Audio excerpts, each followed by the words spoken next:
Salut les investisseurs, j'espère que vous allez bien et bienvenue dans ce nouvel épisode dans lequel on va parler de l'entreprise AMD.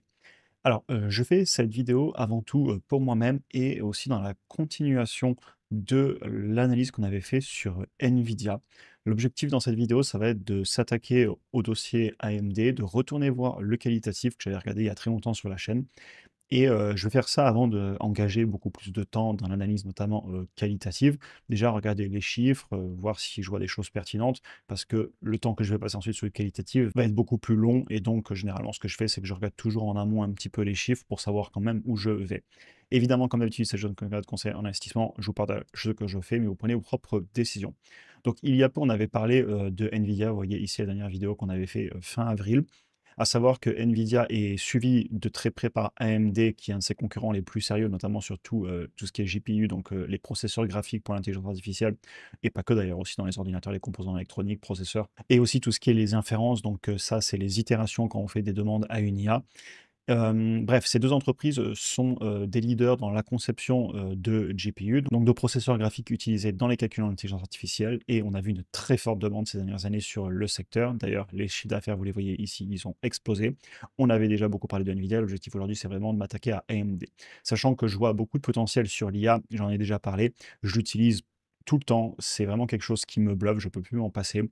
Et de la même façon, ici, vous avez le patron de Nvidia qui expliquait que pour lui, on allait avoir besoin de peut-être 100 fois plus de puissance de calcul, notamment sur les inferences. Et ça tombe bien parce que AMD est positionné sur les inferences. D'ailleurs, il travaille beaucoup, ben, par exemple, avec Meta là-dessus.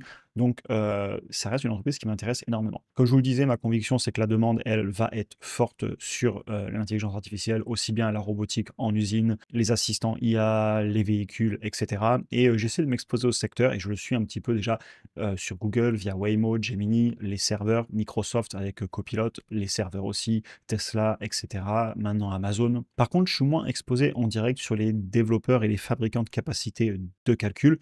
Donc, j'aime bien l'analogie des personnes qui vendaient les pelles aux chercheurs d'or. C'est-à-dire que vous avez les entreprises qui vont proposer des produits à base d'IA et vous avez les personnes qui vont vendre les capacités de calcul pour créer ces IA. Et là, vous retrouverez AMD, Nvidia, AVGO, TSMC, ASML, beaucoup de possibilités. On va se faire une vue d'ensemble rapide de quelques chiffres et ensuite on rentrera dans les détails que sur AMD. Donc en termes de taille, déjà, les entreprises n'ont rien à voir. AMD, c'est 169 milliards de capitalisation boursière.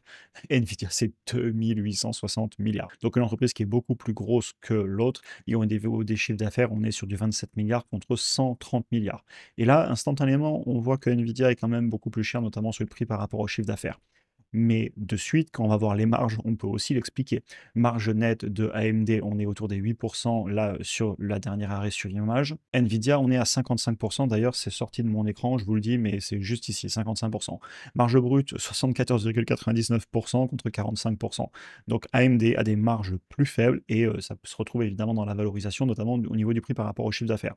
Cependant, au niveau des PER futurs, d'après les analystes, encore une fois, c'est leur avis, et ça d'ailleurs j'en reparlerai en conclusion, on est sur des entreprises qui, dans un an, seraient sur des PER autour de 17,5 pour AMD et 20 pour Nvidia. Et ces entreprises ont bien corrigé en bourse, hein. Vous le voyez ici, depuis début 2024, AMD a beaucoup corrigé et les valorisations se sont vraiment compressées. C'est pour ça que je me suis mis à m'y intéresser à nouveau. Au niveau de la croissance du chiffre d'affaires sur 5 ans en composé, AMD a fait plus 33% par an et Nvidia plus 70% par an. Donc les croissances sont impressionnantes et les analystes nous prévoient des croissances annuelles composées sur les bénéfices de presque 30% par an pour AMD sur les 5 prochaines années et ben pareil, pas loin de 30% aussi pour Nvidia. Donc on a vu quelques indicateurs, mais vous savez que j'aime bien aller un petit peu plus loin quand même dans mes recherches. On va prendre le 10K, le rapport annuel dans lequel je me plongerai sérieusement si à la fin de cette vidéo, je me rends compte que ben, les chiffres, globalement, je vois rien d'inquiétant et je peux pousser mon analyse plus loin. Alors, on va directement aller dans les financial statements. Je vais vous y amener. Au niveau du chiffre d'affaires, on sait qu'il est en croissance. Vous l'avez ici. L'entreprise est aussi profitable. Les marges nettes, on les regardera plus tard directement sur un logiciel. Mais là, je vous souligne juste quelques éléments. Au niveau du bilan, cash et short-term investment, on est à 3,7 milliards plus 1,3 milliard. Et au niveau de la dette long terme, on est à 1,7. Donc, ils sont capables de rembourser cette dette et la dette a l'air de stagner. Ensuite, au niveau des cash flows, je veux aller voir s'ils brûlent ou pas du cash, les compensations en actions, etc. Cash issu des opérations, il a doublé là en un an. Alors sachant qu'ici c'est le rapport annuel, donc c'est fin 2024 et fin 2023, il a quand même pas loin de doubler le cash issu des opérations. Les CAPEX ont pas beaucoup augmenté, donc le flux de trésor a clairement dû augmenter. Cependant, compensations en actions qui ont été réintégrées, elles sont à 1,4 et 1,3 l'année dernière, donc elles augmentent un petit peu. Elles avaient bien augmenté par contre par rapport à 2022, si vous le voyez ici. Cependant, si je le fais de tête, 3, moins 1,4, moins 0,6, on est toujours en flux de trésor disponible positif. Donc l'entreprise ne brûle pas de cash. Voilà un petit peu hein, comment en 3 minutes que regarder quelques éléments financiers qui donnent une très bonne vue sur l'entreprise. Et ensuite, on va aller voir les graphiques ensemble. Au niveau de la croissance du chiffre d'affaires, on a eu une très grosse accélération entre 2019 et 2022. Vous le voyez ici, on est passé de 6,7 milliards de chiffre d'affaires en 2019 contre 24 en 2022. Par contre, entre 2022 et 2024, on a à peine une augmentation. Donc là, on voit qu'il y a eu un ralentissement des ventes. Plutôt, on n'a pas encore eu une nouvelle phase d'accélération qu'on retrouverait un peu plus, par exemple, chez Nvidia. Et ça, pourquoi? Eh bien, c'est là qu'il faudra faire l'analyse qualitative. Là, je fais que du chiffre. Ensuite, ce que je ferai plus tard, c'est aller lire les documents financiers, notamment le 10K, voir s'il nous explique pourquoi on n'a pas encore eu une accélération, alors que les analystes ont l'air de le prévoir quand je regarde les chiffres directement ici. Allez voir aussi les dernières présentations, écouter évidemment les conférences destinées aux investisseurs, comprendre ce qui se passe, est-ce que le chiffre d'affaires va repartir, ainsi que les marges.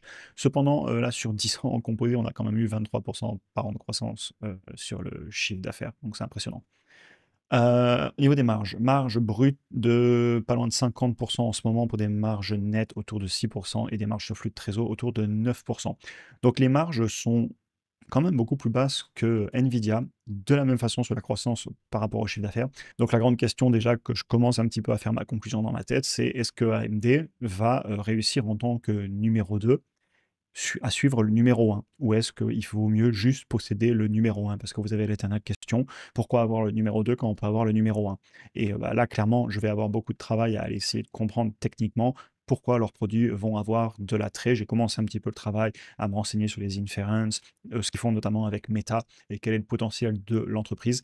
Mais là, il y a un gros travail de fond, de conviction personnelle. Les chiffres, c'est une chose, mais ensuite, le qualitatif et les convictions, c'est un gros travail de fond. Et je le lance qu'une fois que j'ai fait cette analyse des chiffres, parce que en un quart d'heure, je peux juger une entreprise. Par contre, aller écouter des conférences destinées aux investisseurs, lire des documents financiers, etc., c'est beaucoup de travail de fond. Et ça, c'est quelque chose que je ferai que si les chiffres m'intéressent. On continue. On voit ici en marron le cash qui permet largement de couvrir la dette long terme. On voit que les flux de trésor auxquels j'ai retranché les compensations en actions destinées aux employés, ils permettraient de rembourser la dette long terme globalement en moins de 2 ans. Un point à noter, l'entreprise a beaucoup dilué en 2021 et 2022 et elle a continué un petit peu à diluer, donc c'est à noter. Donc globalement, c'est propre, mais ça vend clairement pas autant du rêve que Nvidia, notamment au niveau de la génération de cash. Et c'est à noter, et je pense que c'est aussi pour ça que l'entreprise, elle se paye moins cher sur le prix par rapport au chiffre d'affaires, et en plus, elle a des marges plus basses. Maintenant, au niveau des valorisations, prix par rapport au chiffre d'affaires, ça se paye actuellement 6 fois le chiffre d'affaires. On est sur une médiane historique à 6,28 et ça se paye beaucoup plus cher depuis 2019 globalement. Donc l'entreprise se paye sur les médianes des 10 dernières années, mais elle se paye quand même beaucoup plus que ce qu'elle s'est payée avant 2019. Au niveau du prix par rapport au flux de trésor et bénéfices, vu que les marges sont faibles et instables, je ne sais pas si ça va être très lisible. Ouais, c'est un petit peu le cas, c'est pas extrêmement lisible honnêtement. Déjà, il y a eu plusieurs fois où ils ont brûlé du cash en 2019 et 2017. Si j'enlève ces années, par rapport à depuis 2019, l'entreprise se paye sur un niveau assez bas. Assez bas, tout est relatif. On paye toujours ça 60 fois les flux de trésor. C'est très élevé. Et quand je vois un ratio payé par le marché aussi élevé pour la croissance qu'on a et les marges, le marché doit être extrêmement positif sur le futur de cette entreprise. Le marché doit valoriser, à mon avis, énormément de croissance et des marges qui vont exploser. Parce que sinon, c'est très compliqué de justifier un tel ratio de prix, et le ratio de prix est hyper élevé. Là, je vais être obligé d'aller faire des projections pour essayer de comprendre où ils vont avec mon analyse qualitative, parce que si je m'arrête au ratio de prix, c'est incompréhensible. Là, 60 fois les prix par rapport au flux de trésor, c'est très élevé. Et il va falloir vraiment l'expliquer avec un potentiel énorme sur la croissance et les marges. Et au niveau du PER, 74 fois. Donc voilà, encore une fois, hyper élevé. Et c'est ce que je vous écris juste après. le marché semble mettre beaucoup de croissance et une augmentation des marges dans la valorisation. On peut aller voir ce que pensent les analystes. Et effectivement, les analystes nous disent que fin 2019, pardon, 2029, 2019 étant déjà passé, en moyenne, les analystes nous disent qu'on serait à 56 milliards de dollars de chiffre d'affaires contre 31 fin 2025, d'après leurs prévisions. Et pareil, au niveau du bénéfice par action, on passerait à 11 dollars contre 4,55 aujourd'hui. Donc voilà, de suite, on comprend les valorisations. Le marché est extrêmement positif et pense que l'entreprise va avoir des sacrées performances au niveau de l'augmentation de son chiffre d'affaires et de l'augmentation de ses marges. Ce qui va nous amener à ma conclusion. AMD et Nvidia, comme je vous le disais, c'est les entreprises, avec aussi d'autres entreprises d'ailleurs, hein, Taiwan Semiconductor pour la fabrication, et vous en avez d'autres qui sont dans le secteur où justement on va entre guillemets vendre les pelles aux chercheurs d'or. Les chercheurs d'or étant les Microsoft, les Amazon, les Google, tous ceux qui vont fournir de la puissance de calcul en IA et ou des produits. Et eux, ils vont développer les outils qui ensuite vont être fabriqués par des entreprises type TSMC et cet écosystème va produire les serveurs qui permettent de faire du calcul.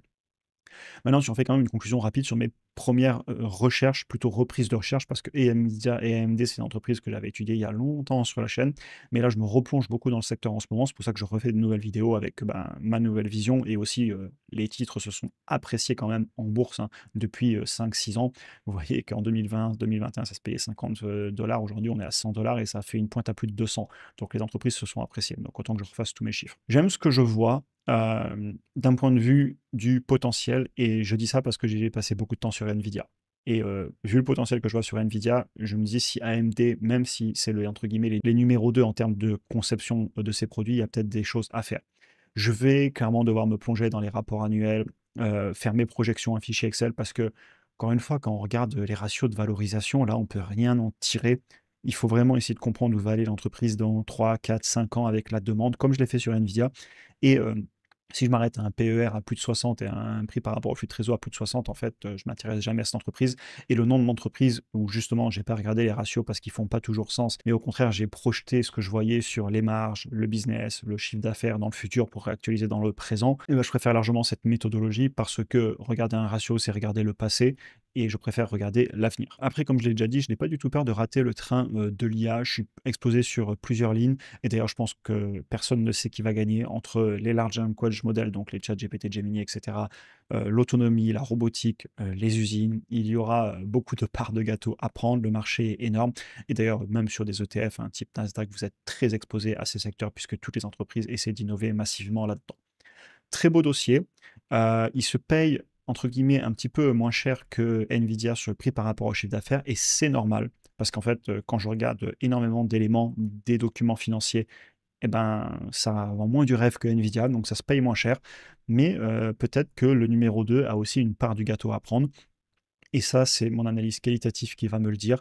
Je vais très prochainement aller écouter les conférences destinées aux investisseurs, la conférence annuelle, lire les rapports, continuer à regarder ce que fait cette entreprise pour essayer de comprendre si elle pourrait m'intéresser, et évidemment faire mes chiffres à jour, etc. Parce que quand je regarde les chiffres, j'aime voir ce genre de choses, voir du potentiel, parce que là, encore une fois, la conclusion est longue, mais c'est pas grave, c'est important de dire les choses.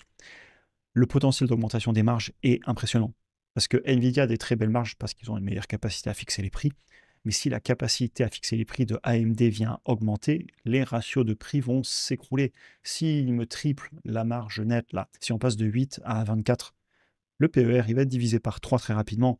Donc, c'est pour ça que je m'arrête jamais à des ratios de prix et que je dois aller analyser cette entreprise. Donc voilà un petit peu pour ma conclusion. J'espère que la vidéo vous aura intéressé. Comme d'habitude aussi, pour ceux qui veulent nous rejoindre et aller plus loin dans leur apprentissage, lire les documents financiers, les sessions de travail qu'on fait, etc. Premier lien en description, et un grand merci pour votre soutien depuis les débuts. Je vous souhaite une excellente journée et à très bientôt pour un prochain épisode.